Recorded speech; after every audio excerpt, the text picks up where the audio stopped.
Hey there guys, and welcome back. So we're going to be continuing our conversation here on the channel, talking about 28 Days, the franchise. I found this image floating around on Reddit this morning and it's so damn interesting. The information that's contained here just really adds to the world building of this franchise and what's going on here.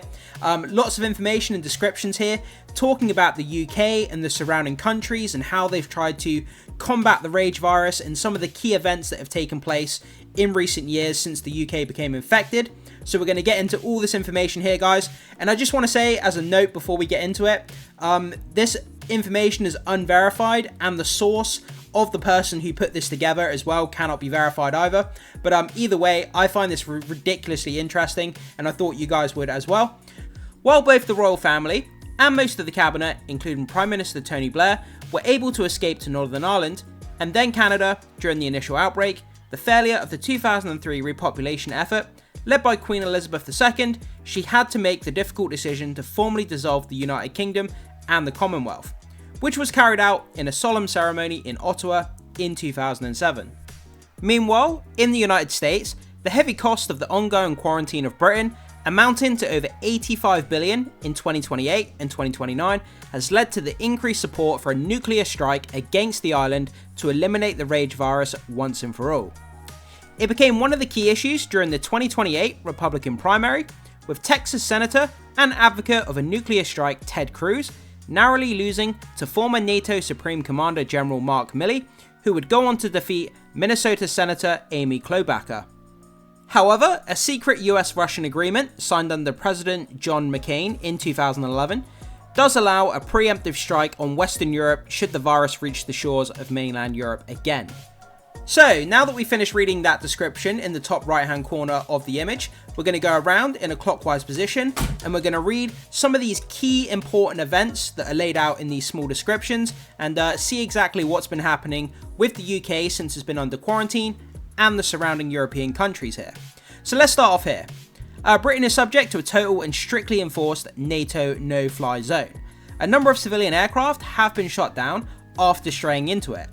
Most notably, Air France Flight 69 from Oslo to Nantes in 2023, with the loss of all 104 people on board. So, moving on to the next one. While no further outbreaks have been reported in Europe since 2003, there have been multiple false alarms which have resulted in deadly sanitation operations. The worst of which occurred in 2026 in the German city of Bremen, when a riot by football hooligans led to inaccurate reports of a rage outbreak. With misinformation spreading rapidly on social media, in the resulting chaos, over 3,000 spectators were killed in a hastily organised Luftwaffe bombing mission. Following the failure of the US-led operation to repopulate Britain in 2003, and with concerns over asymptomatic carriers of the rage virus, all unauthorised ships and boats sighted in the English Channel are immediately sunk with no exceptions.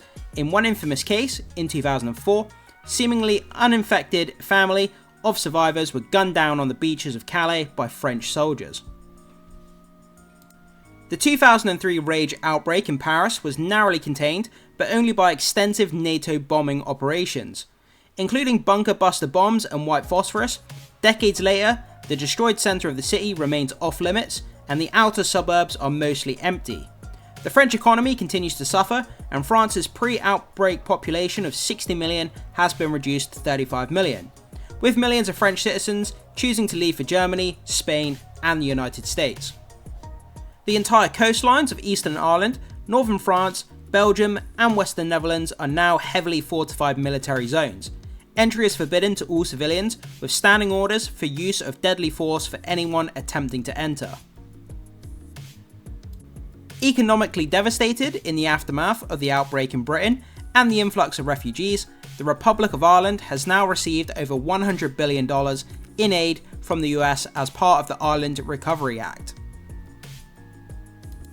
Inundated with millions of refugees from the mainland, with most aspects of the British state having ceased to exist, Northern Ireland voted to join the Republic of Ireland in a surprisingly subdued referendum in 2005.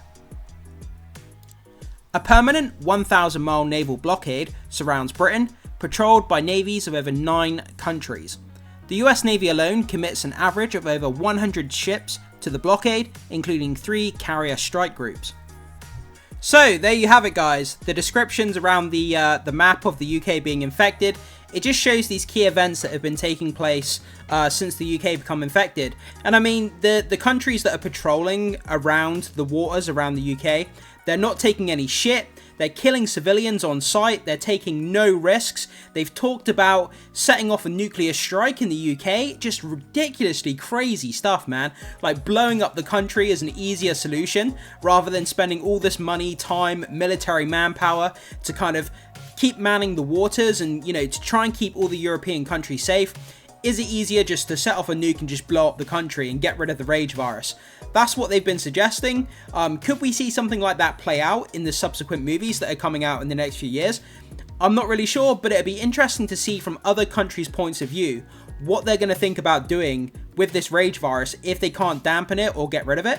So, you know, it's going to be very, very interesting. But there we have it, guys. A very short video there, looking at this really interesting image here with these interesting descriptions. What did you take away from it? Is there anything here that I may have missed that you found interesting? If so, jump into the comment section. Would love to hear your feedback on what stands out to you the most here. As always, thank you so much for joining me to talk about 28 Days. As I say, one of my favorite things to talk about here on the channel now. And make sure you keep coming back for subsequent updates. I'll be doing all the updates for this franchise that I can. And as always, make sure you hit the like button and subscribe to support the content, guys. I'd really appreciate that. And I will see you in the next video.